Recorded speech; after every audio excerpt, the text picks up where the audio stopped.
Bismillahirrahmanirrahim. Assalamu alaikum dear students. How are you? I hope you'll be fine. Today we will talk about the properties of real numbers as you can see on your screens.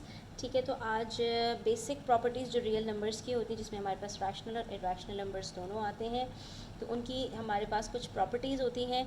ठीक है, we will learn about it. The first one is closure property, commutative property, then associative property, distributive property, identity property, inverse property और the order properties. ठीक है, तो we will start from the closure property. Under this property, closure comes from the word closed. तो it says the real numbers are closed under addition, subtraction and multiplication. इसका क्या मतलब है कि अगर हमारे पास दो नंबर्स हैं जो आपस में रियल हैं, ठीक है, जो दो नंबर्स हैं, जैसे लेट्स से हमारे पास 2 है और -2 है, ठीक है, कोई से भी दो रियल नंबर्स हैं, वो फ्रैक्शंस भी हो सकते हैं, डेसिमल्स भी हो सकते हैं, बट रियल नंबर्स हों, इमेजनरी नंबर्स ना हो. ठीक है, तो अगर दो नंबर्स हमारे पास रियल नंबर्स हैं तो उन दोनों का सम, उनका डिफरेंस, उनका प्रोडक्ट हमेशा रियल होगा. ठीक है, व्हाट डज इट मीन?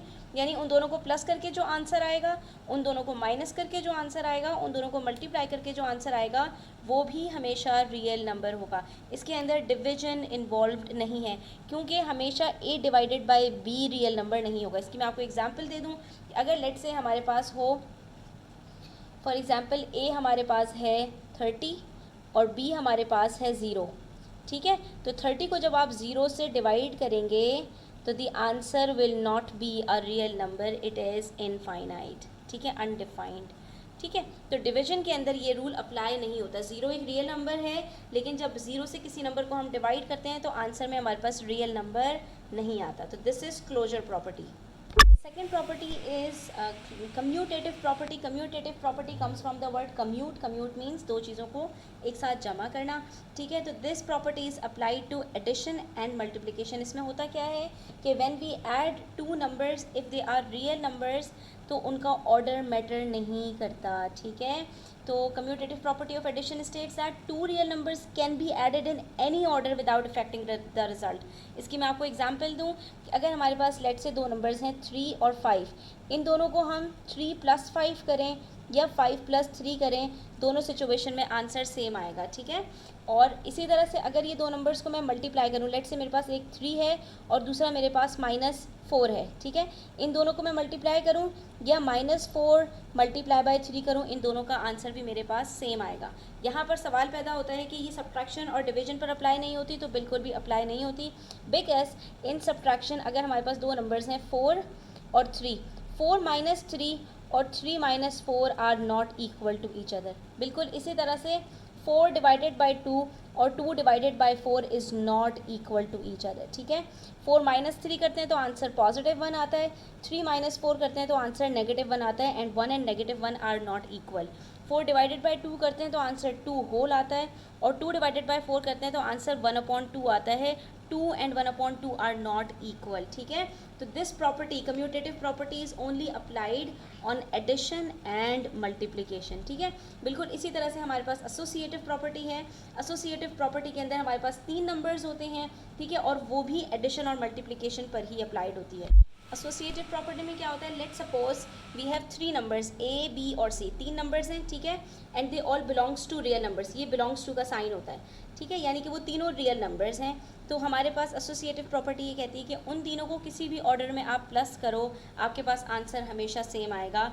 इसी तरह से उन तीनों नंबर्स को किसी भी ऑर्डर में मल्टीप्लाई करो, आंसर आपके पास सेम आएगा. But again this property does not apply to subtraction और डिवीजन. सब्ट्रैक्शन पे अप्लाई नहीं होती कि यानी कि हम ये कहें a - b - c और a - b - c का आंसर सेम आएगा. नो. ठीक है, ये मैं आपको प्रूफ करके दिखाती हूँ. अब लेट सपोज कि हमारे पास ये 3 नंबर्स हैं. ठीक है, 2 डेसिमल्स में हैं, एक होल नंबर है. ठीक है, तो according to associative property it is a + b + c is equals to a + b + c. ठीक है, इसके अंदर हमारे पास पहले हम a और b और c को प्लस करेंगे, यहाँ पर a और b को प्लस करेंगे. तो a इज़ 5.3 + 2 + 1.75, और यहाँ पर हम पहले a और b को प्लस करेंगे विच इज़ 5.3 + 2, और फिर हम इसको 1.75 से ऐड करेंगे. Because according to BODMAS rule हमें सबसे पहले ब्रैकेट को सॉल्व करना होता है. तो यहाँ पर जब हम ब्रैकेट को सॉल्व करते हैं तो 2 + 1 इज़ इक्वल्स टू 3.75. ठीक है। अब इन दोनों का जो सम आया है इसको हम 5.3 के साथ ऐड करेंगे, so we will get 5.3 plus 3.7 is equals to 9.05, ठीक है। इन तीनों को प्लस करके हमारे पास 9.05 आया है, जिसमें हमने पहले इन दोनों को प्लस किया था। अब हम 5.3 और 2 को अगर पहले प्लस करें, सो वी विल गेट 7.3, और फिर 1.75 को प्लस करें तो आपने यहाँ पर देखा, यहाँ पर हमारे पास जो दो आंसर्स आ रहे थे उनका आंसर 9.05 था। यहाँ पर अगर 7 को 1 से प्लस करते हैं तो 7 प्लस 8 और 3.0, तो ये भी हमारे पास 9.05 आंसर आ रहा है। So you can see that left hand side is equals to right hand side, hence proved, ठीक है। इसी तरह से मल्टीप्लिकेशन के अंदर भी इसको अप्लाई करके देते हैं। आप कोई से भी 3 नंबर्स ले लो और आप इसको यहाँ पर सॉल्व करके देखो, you will get the same answer, ठीक है। मल्टीप्लिकेशन के अंदर हम लेट से नेगेटिव नंबर्स ले लेते हैं। a इज इक्वल्स टू -2, ठीक है, b इज इक्वल्स टू 1.5 और c इज इक्वल्स टू 4, ठीक है। एडिशन में भी आप नेगेटिव नंबर्स ले सकते हैं, बिकॉज यहाँ पर रियल नंबर्स की बात हो रही है। रियल नंबर्स के अंदर हमारे पास पॉजिटिव नेगेटिव दोनों नंबर्स आते हैं, ठीक है। तो अब यहाँ पर अगर हमारे पास ये 3 नंबर्स हैं और हम मल्टीप्लिकेशन करें तो it will be a multiply by b multiply by c first, and then we will multiply it with a, और यहाँ पर a multiply by b is before multiply by c, ठीक है। तो अब यहाँ पर b और c को मल्टीप्लाई करें तो we will get 1.5 multiply by 4 multiply by -2, ठीक है। और यहाँ पर है -2 multiply by 1.5 then multiply by 4। अब 1.4 को 2 से मल्टीप्लाई करते हैं तो दैट्स 3, 1.4 का डबल 1.5 का डबल 2 होता है, तो 1.4 को अगर 4 से मल्टीप्लाई करें वी विल गेट 6, ठीक है। 6 multiply by -2, minus plus minus it will B 12, और यहाँ पर -2 को अगर 1.5 से मल्टीप्लाई करें तो 1.5 का डबल क्या होता है 3, तो यहाँ पर हमारे पास आ रहा आंसर -3, और 3 4s are 12, minus plus minus C, the answer is again the same, left hand side is equals to right hand side. Now let's check कि क्या ये हमारे पास जो रूल है वो माइनस में भी अप्लाई होता है। तो हमारे पास जो नंबर्स थे a is equals to 5.3, b is equals to 1.75, तो उसी को यहाँ पर हम देखते हैं a minus b minus C is equals to a minus b minus C. क्या ये प्रॉपर्टी यहाँ पर अप्लाई हो रही है या नहीं? तो a is 5.3, b is 2 and c is 1.75, ठीक है। a is 5.3, b is 2, c is 1.75, ठीक है। So when we will subtract 2 with 1.75, the answer will be 0.25, ठीक है। 5.3 minus 0.25, इन दोनों को सब्ट्रैक्ट करके आंसर 0.25 आ रहा है। अब इस 0.25 को माइनस करें 5.3 से, तो it is 5.30 and this is 0.25, ठीक है। 30 में से 25 गया, we will get 0.5, so the answer will be 5.05। अब देखते हैं यहाँ पर आंसर 5.05 आता है या नहीं।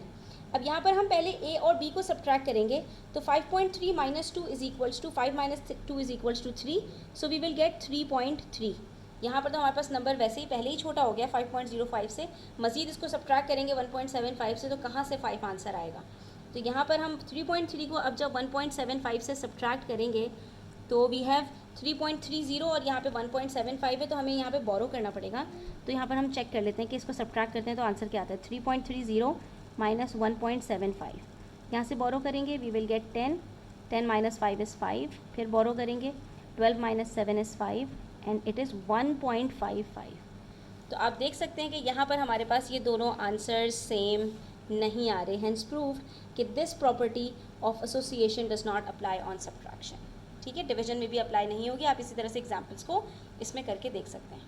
जो नेक्स्ट प्रॉपर्टी है दैट इज़ डिस्ट्रीब्यूटिव प्रॉपर्टी, और ये प्रॉपर्टी अप्लाई होती है मल्टीप्लिकेशन ओवर एडिशन और सब्ट्रैक्शन, ठीक है। क्या मतलब इस बात का? इस बात का मतलब ये होता है कि लेट सपोज हमारे पास 3 नंबर्स हैं a b c, इसमें आपके पास एटलीस्ट 3 नंबर्स होंगे, 3 से ज़्यादा भी हो सकते हैं, और ये तीनों के तीनों रियल नंबर्स होने चाहिए, कोई भी नंबर इसमें इमेजनरी नहीं होना चाहिए। इसके अंदर क्या होता है कि आपके पास ये जो पहला नंबर है ये मल्टीप्लाई होगा बाकी के 2 नंबर के सम के साथ, ठीक है। यानी इनमें से 2 नंबर्स आपस में पहले ऐड हो रहे हों, ब्रैकेट में हो, और फिर वो मल्टीप्लाई हो रहे हों किसी थर्ड नंबर के साथ, तो इसको हम यहाँ पर डिस्ट्रीब्यूट कर सकते हैं मल्टीप्लिकेशन को। कैसे? इसका मतलब है कि अगर हम b और c को पहले ऐड करने के बाद a से मल्टीप्लाई करने के बजाय a और b को मल्टीप्लाई करें, ठीक है, और फिर a को दोबारा c से मल्टीप्लाई करके इन दोनों को प्लस कर दें, ठीक है, तो हमारे पास सेम आंसर आएगा। बिल्कुल इसी तरह से ये सब्ट्रैक्शन के ऊपर भी अप्लाई होती है, यानी कि दो नंबर्स अगर सब्ट्रैक्ट हो रहे हैं ब्रैकेट में और तीसरे नंबर से मल्टीप्लाई हो रहे हैं, तो हम इन दोनों को बारी बारी मल्टीप्लाई करके a मल्टीप्लाई बाय b और a मल्टीप्लाई बाय c को सब्ट्रैक्ट करेंगे, तब भी आंसर सेम आएगा, ठीक है। लेट्स से हमारे पास यहाँ पर जो तीन नंबर्स हैं दे आर 2 और 1.5 एंड 4, ठीक है, ये तीन नंबर्स हैं हमारे पास, ठीक है। तो अब हम इसको लिखें, अगर 2 मल्टीप्लाई बाय 1.5 प्लस 4, तो इसके ऊपर डिस्ट्रीब्यूशन कैसे होगी, 2 multiply by 1.5 plus 2 multiply by 4। अब दोनों साइड्स पे देखते हैं कि आंसर सेम आता है या नहीं। Here we will first add 4 with 1.5, we will get 5.5। अब हम उसको 2 से मल्टीप्लाई करेंगे, तो 2 इंटू 5.5, 5.5 का डबल होता है 11, so you will get 11 here. अब यहाँ पर देखते हैं, यहाँ पर भी आंसर 11 आता है या नहीं। 2 multiply by 1.5 is equals to 3, 1.5 का डबल 3 होता है, 2 से मल्टीप्लाई करने का मतलब होता है उस नंबर को डबल कर दो, ठीक है। 2 multiply by 4 is equals to 8, सो 3 plus 8 is equals to 11, hence proved, ठीक है। और यही चीज़ सेम हम यहाँ पर सब्ट्रैक्शन में भी अप्लाई कर सकते हैं। सब्ट्रैक्शन में हम यहाँ पर कर लेते हैं 2 मल्टीप्लाई बाय 4 माइनस 1.5, चीज़ों को कॉम्प्लिकेट नहीं करते, 1.5 माइनस 4 नहीं कर रहे, आंसर नेगेटिव आएगा मगर सेम आएगा, ठीक है। मैं यहाँ पर 4 माइनस 1.5 करके देख लेती हूँ, ठीक है। तो हम इसको जब डिस्ट्रीब्यूट करेंगे तो it will become 2 multiply by 4 minus 2 multiply by 1.5। ये बहुत इंपॉर्टेंट प्रॉपर्टी है, this property will be used in algebra, ठीक है। डिफरेंट जगहों पर हम इसको यूज़ करेंगे, तो आपको इस प्रॉपर्टी के ऊपर बहुत अच्छी ग्रिप होनी चाहिए। अब यहाँ पर पहले हम ब्रैकेट को सॉल्व करें, तो 4 माइनस 1.5 इज इक्वल्स टू 2.5, ठीक है। 4 माइनस 1 इज़ 3, 3 माइनस 0.5 इज़ 2.5, 2.5 का डबल क्या होता है 5, ठीक है। तो देखते हैं यहाँ पर भी हमारे पास आंसर 5 आता है या नहीं। 2 4 आर 8 माइनस 2 इंटू 1.5, 1.5 का डबल 3 है, so we will get 8 minus 3 which is also 5। So you can see कि this property applies on both addition and subtraction, and this is called distributive property over addition or subtraction, ठीक है। Let's talk about identity properties. Real numbers के अंदर identity properties दो numbers के अंदर होती हैं, ठीक है। Identity property का मतलब क्या होता है कि हम एक नंबर को किसी ऐसे नंबर से ऐड करें कि आंसर में वही नंबर वापस आ जाए, ठीक है। तो ये एडिशन में और सब्ट्रैक्शन में होती है। एडिटिव आइडेंटिटी के अंदर हमारे पास होता है 0, ठीक है। तो additive identity is equals to 0, और मल्टीप्लिकेटिव आइडेंटिटी की बात करें तो उसमें हमारे पास होता है 1। क्या मतलब इस बात का? इस बात का मतलब ये है कि अगर आपके पास लेट से एक नंबर है जो रियल नंबर है, तो जब भी आप उसको 0 से ऐड करेंगे तो आपके पास आंसर में वही a वापस आएगा, ठीक है। तो आप किसी भी नंबर को 0 से ऐड करें, लेट से वी हैव 85.37 प्लस 0, आंसर क्या आएगा 85.37, ठीक है। इसी तरह से मेरे पास है 1/3 प्लस 0, आंसर में क्या आएगा 1/3, ठीक है। इसी तरह से मेरे पास है लेट से -2 प्लस 0, इसमें आंसर में मेरे पास क्या आएगा -2। ये सारे के सारे रियल नंबर्स हैं, जब भी हम इनको 0 से ऐड करेंगे आंसर में यही नंबर वापस आ जाएगा। बिल्कुल यही चीज़ मल्टीप्लिकेशन में 1 के साथ होती है, इसीलिए 1 को हम मल्टीप्लिकेटिव आइडेंटिटी कहते हैं। 85.37 को 1 से मल्टीप्लाई करेंगे, आंसर क्या आएगा 85.37, ठीक है। 1/3 को 1 से मल्टीप्लाई करेंगे, आंसर क्या आएगा 1/3, ठीक है। -2 को मल्टीप्लाई करेंगे 1 से, आंसर क्या आएगा -2। यानी किसी भी नंबर को 0 से ऐड करो तो आंसर में वही नंबर वापस आ जाता है, किसी भी नंबर को 1 के साथ मल्टीप्लाई करो तो आंसर में वो नंबर वापस आ जाता है। This is called identity properties of addition and multiplication, ठीक है। तो 0 एडिटिव आइडेंटिटी है और 1 मल्टीप्लिकेटिव आइडेंटिटी है। और इन्वर्स प्रॉपर्टी क्या होती है? तो इन्वर्स प्रॉपर्टी का मतलब ये होता है कि दो ऐसे नंबर्स को प्लस करो कि आंसर 0 आ जाए, और दो ऐसे नंबर्स को मल्टीप्लाई करो कि आंसर 1 आ जाए, ठीक है। जिन दो नंबर्स का आंसर 0 होता है एडिशन में, और जिन दो नंबर्स का आंसर 1 होता है मल्टीप्लिकेशन में, उसको हम कहते हैं एडिटिव इन्वर्स और मल्टीप्लिकेटिव इन्वर्स। तो एडिटिव इन्वर्स के अंदर आपको कुछ भी नहीं करना, किसी भी नंबर का एडिटिव इन्वर्स उसका नेगेटिव होता है, ठीक है। तो अगर मेरे पास यहाँ पर लेट से एक नंबर है 29.5, उसका एडिटिव इन्वर्स क्या होगा? -29.5। मेरे पास एक नंबर है 22/7, तो उसका एडिटिव इन्वर्स क्या होगा? -22/7, ठीक है। और मेरे पास अगर कोई नेगेटिव नंबर है लेट से -33.4, तो इसका एडिटिव इन्वर्स क्या होगा? 33.4। तो किसी भी नंबर का एडिटिव इन्वर्स उसका नेगेटिव होता है, पॉजिटिव का नेगेटिव, नेगेटिव का पॉजिटिव, क्योंकि एक नंबर को जब उसके नेगेटिव से ऐड करते हैं तो आंसर में हमेशा 0 आता है, ठीक है। इसी तरह से लेट से मेरे पास 1 है, 1 का एडिटिव इन्वर्स क्या होगा? -1, ठीक है। 0 का एडिटिव इन्वर्स नहीं होता क्योंकि 0 पॉजिटिव नेगेटिव नहीं होता, ठीक है। तो अब यहाँ पर हमारे पास हम कोई से भी दो नंबर्स को ऐड करें, लेट से मैं 31 को ऐड करूँ -31 के साथ, तो आंसर में क्या आएगा? 0। 67/3 को मैं सब्ट्रैक्ट करूँ, प्लस करूँ -67/3 के साथ, आंसर में क्या आएगा? 0। तो ये एडिटिव इन्वर्स कहलाते हैं। और मल्टीप्लिकेटिव इन्वर्स किसको कहते हैं?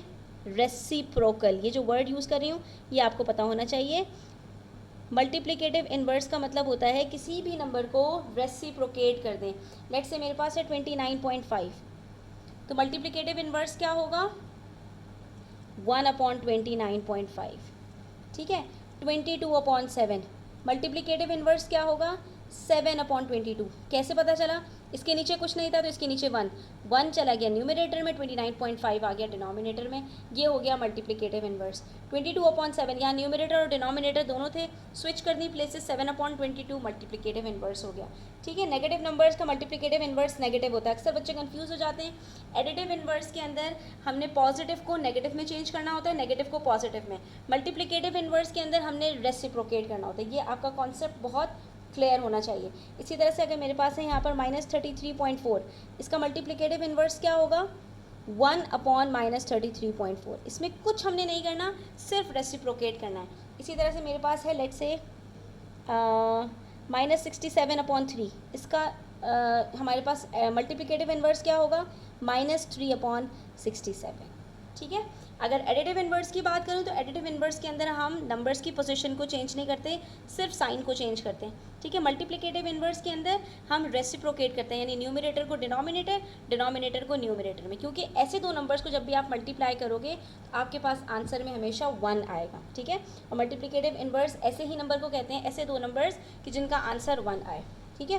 तो यहाँ पर हम जब 29.5 को मल्टीप्लाई करेंगे 1/29.5 से, दोनों एक दूसरे से कट हो जाएंगे, आंसर में 1 आ जाएगा, ठीक है। -67/3 को जब मल्टीप्लाई करेंगे -3/67 से, तो 3 से कट हो जाएगा, 67 से, माइनस से, तो आंसर में आपके पास 1 बच जाएगा, ठीक है। तो ये हो गया हमारा एडिटिव और मल्टीप्लिकेटिव इन्वर्स। नेक्स्ट है हमारे पास ऑर्डर प्रॉपर्टीज़। ऑर्डर प्रॉपर्टीज़ के अंदर हमारे पास रिलेशन होता है ग्रेटर और स्मॉलर का बिटवीन सम नंबर्स, ठीक है।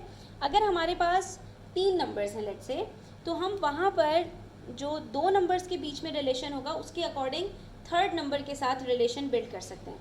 इसको आप ऐसे समझें, ठीक है।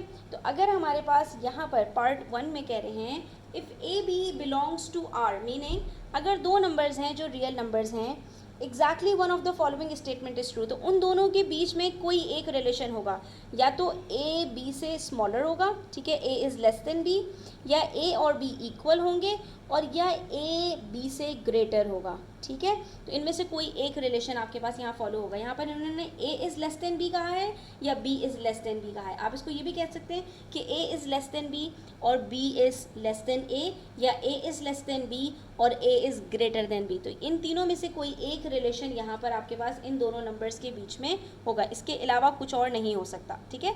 या तो नंबर ग्रेटर होता है, या लेस होता है, लेसर होता है, और या फिर इक्वल्स टू होता है, ठीक है। दूसरी प्रॉपर्टी ऑर्डर प्रॉपर्टीज़ के अंदर ये है कि अगर हमारे पास 2 नंबर्स के बीच में रिलेशन इस तरह है कि ए बी से बड़ा है और बी सी से बड़ा है, ठीक है, यानी कि एक नंबर है जो दूसरे से बड़ा है और दूसरा तीसरे से बड़ा है, तो जो पहला नंबर है वो तीसरे से भी बड़ा होगा। यानी अगर लेट से हमारे पास ए जो है वो 10 है, ठीक है, और बी क्या है, बी 5 है, ठीक है, तो 10 5 से बड़ा है, ठीक है। तो अगर बी जो है वो सी से बड़ा है, बी एक तीसरे नंबर से, यानी फॉर एग्जांपल C3 है, तो 10 5 से बड़ा है और 5 3 से बड़ा है, तो इसका मतलब ये हुआ कि 10 जो है वो 3 से भी ग्रेटर होगा। ठीक है, ये हमारे पास ऑर्डर प्रॉपर्टीज़ हैं।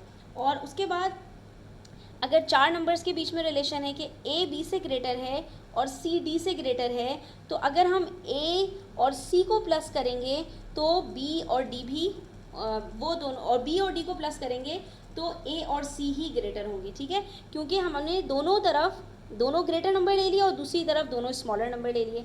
लेट से हमारे पास ए है फॉर एग्जांपल 13 और बी है हमारे पास 10। ठीक है, यहाँ पर हम सी को ले लेते हैं लेट से 11 और डी को ले लेते हैं हम 10। ठीक है, तो 13 10 से ग्रेटर है, 11 भी 10 से ग्रेटर है। अच्छा, डी को हम कुछ और ले लेते हैं, डी को हम 9 ले लेते हैं फॉर एग्जांपल, वरना वो डी और बी बराबर हो जाएंगे। ठीक है, डी को हमने ले लिया 9, तो जब हम ए और सी को प्लस करेंगे तो आंसर क्या आएगा? 13 + 11 = 24। ठीक है, और दूसरी तरफ बी और डी को प्लस करेंगे तो 10 + 9 = 19। यानी कि दो ग्रेटर नंबर्स को अगर हम प्लस करते हैं बाकी के दो स्मॉलर नंबर से, तो हमेशा जो दोनों ग्रेटर नंबर हैं उनका सम भी स्मॉलर नंबर्स के सम से ग्रेटर होगा। ठीक है, अच्छा, तीसरी प्रॉपर्टी है, चौथी प्रॉपर्टी है कि अगर ए बी से ग्रेटर है, ठीक है, एक नंबर है जो दूसरे से ग्रेटर है और दूसरी तरफ 0 है और 0 तीसरे नंबर से ग्रेटर है, यानी कि तीसरा नंबर आपका ए बी से स्मॉलर है और 0 भी आपका सी से स्मॉलर है। अच्छा बच्चों, हमने ये सारी प्रॉपर्टीज़ ग्रेटर के साथ अप्लाई कर दी, ये सारी स्मॉलर के साथ हो रही थी। यहाँ पर ए स्मॉलर था बी से और बी स्मॉलर था सी से, तो अगर ए छोटा है, ए को हम यहाँ पे 3 सपोज कर लेते हैं और सी को हम 10 सपोज कर लेते हैं, तो भी हमारे पास ये सेम चीज़ें हैं, हमने ग्रेटर के साथ सपोज की हैं और यहाँ पे स्मॉलर के साथ दी हुई हैं। ठीक है, ए 3 है और वो 3 5 से स्मॉलर है और 5 10 से स्मॉलर है, तो 3 10 से स्मॉलर होगा। ठीक है, स्मॉलर की बात हो रही है, यहाँ पे लेस की बात हो रही है। इसी तरह से यहाँ पर 13 ले लेते हैं और यहाँ पे हम ले लेते हैं 14 और यहाँ 11 ले लेते हैं, यहाँ 12 ले लेते हैं, तो 13 और 11 को प्लस करके जो आंसर आएगा वो 14 और 12 के सम से स्मॉलर होगा। ठीक है, बिकॉज 13 + 11 = 24 और 14 + 12 = 26, तो 24 इज़ लेस देन 26। ठीक है, इसी तरह से कह रहे हैं कि अगर ए बी से स्मॉलर है और 0 सी से स्मॉलर है, ठीक है, यानी कि हमारे पास कोई नंबर 0 से ग्रेटर है और उसके अंदर ए जो है वो बी से स्मॉलर है, तो इन दोनों को अगर हम मल्टीप्लाई करते हैं, यानी ए को सी से मल्टीप्लाई करते हैं और बी को भी सी से मल्टीप्लाई करते हैं, तो ए सी भी स्मॉलर होगा बी सी से। यानी इसका मतलब क्या हुआ? इसका मतलब ये है कि लेट से हमारे पास अब 0 इज़ ग्रेटर देन सी की बात हो रही है यहाँ पर, यानी नेगेटिव नंबर्स के ऊपर ये अप्लाई नहीं होगा। ठीक है, नेगेटिव नंबर्स के अंदर इनइक्वालिटीज़ चेंज हो जाती हैं। इसका मतलब ये हुआ कि लेट से हमारे पास ए है 3 और बी है 5 और सी है हमारे पास लेट से 2। ठीक है, सी कोई सा भी नंबर हो सकता है, बस ए और बी के अंदर कह रहे हैं कि ए स्मॉलर है और बी ग्रेटर है। तो ए को जब हम सी से मल्टीप्लाई करेंगे तो आंसर क्या आएगा? 3 2 = 6 और बी को जब 2 से मल्टीप्लाई करेंगे तो आंसर आएगा 10। तो कह रहे हैं कि अगर ए बी से स्मॉलर है तो ए सी भी बी सी से स्मॉलर होगा। That's all. ठीक है, नंबर 5 में देखो हमारे पास ये जो भी प्रॉपर्टीज़ आ रही है ना, ये पॉजिटिव नंबर्स की आ रही है। नंबर 4 में भी पॉजिटिव नंबर्स की थी, नंबर 5 में भी पॉजिटिव नंबर्स की है। If 0 is less than A, 0 is less than A का मतलब है कि 0 तो सिर्फ पॉजिटिव नंबर से लेस होता है, जो नेगेटिव नंबर्स हैं उनसे तो ग्रेटर होता है। तो अगर हमारे पास ए एक पॉजिटिव नंबर है and 0 is also less than B, ठीक है, और 0 बी से भी लेस देन है, यानी कि ए और बी दोनों पॉजिटिव नंबर्स हैं जिसमें ए स्मॉलर है और बी ग्रेटर है। ए को हम ले लेते हैं लेट से 2 और बी को हम ले लेते हैं 6। ठीक है, तो ये दोनों पॉजिटिव नंबर्स हैं। तो जब इन दो पॉजिटिव नंबर्स के अंदर जो हमारे पास ग्रेटर नंबर है, अगर इनका हम फ्रैक्शन बनाएंगे तो 1/b क्या बनेगा? 1/6 और 1/a क्या बनेगा? 1/2। तो इसके अंदर जो 1/b होगा वो स्मॉलर होगा 1/a से। अगर b a से ग्रेटर है, अगर a b से स्मॉलर है तो 1/b 1/a से स्मॉलर होगा। ये चीज़ याद रखना बच्चों, इसमें अक्सर बच्चे कंफ्यूज हो जाते हैं कि डिनोमिनेटर में यूनिट फ्रैक्शंस का मतलब होता है कि 1/। तो यूनिट फ्रैक्शंस के अंदर हमेशा जितना बड़ा डिनोमिनेटर होगा उतना छोटा फ्रैक्शन होता है। 1/2 का मतलब है आधी चॉकलेट, 1/6 का मतलब है 1/6, 6 पीसेस करेंगे चॉकलेट्स के, उसमें से सिर्फ एक पीस, तो कौन सा पीस बड़ा है? आधी चॉकलेट ज़्यादा है ना 1/6 से। तो इसका मतलब ये हुआ कि अगर दो पॉजिटिव नंबर्स हैं उसके अंदर अगर आप उन दोनों नंबर्स का अगर आप यूनिट फ्रैक्शन निकालते हैं तो उसमें जिसका ग्रेटर डिनोमिनेटर होगा वो स्मॉलर फ्रैक्शन होगा, ठीक है। और पार्ट 6 में कह रहे हैं if a is less then b, अगर a जो है वो b से छोटा हो, ठीक है, सब में इन्होंने a को b से छोटा ही रखा है, then minus b is less than minus a। तो ये चीज़ हमें यहाँ पे पता चलती है कि अगर दो नंबर्स में से एक नंबर स्मॉलर है एक ग्रेटर है तो फ्रैक्शन में और नेगेटिव नंबर्स के अंदर उसकी इनइक्वालिटी चेंज हो जाती है। यानी दो नंबर्स में से अगर एक नंबर बड़ा है तो यूनिट फ्रैक्शन में वो नंबर छोटा हो जाएगा, ठीक है। इसी तरह से दो नंबर्स में से अगर एक नंबर बड़ा है दूसरा छोटा है तो जो नंबर बड़ा है नेगेटिव नंबर्स के अंदर वो छोटा हो जाएगा। इसका मतलब क्या है कि अगर हमारे पास 2 लेस देन 3 है तो -3 लेस देन -2 होगा, ठीक है। ये दो प्रॉपर्टीज़ बहुत इंपॉर्टेंट है, इसको आप अच्छे से याद कर लें।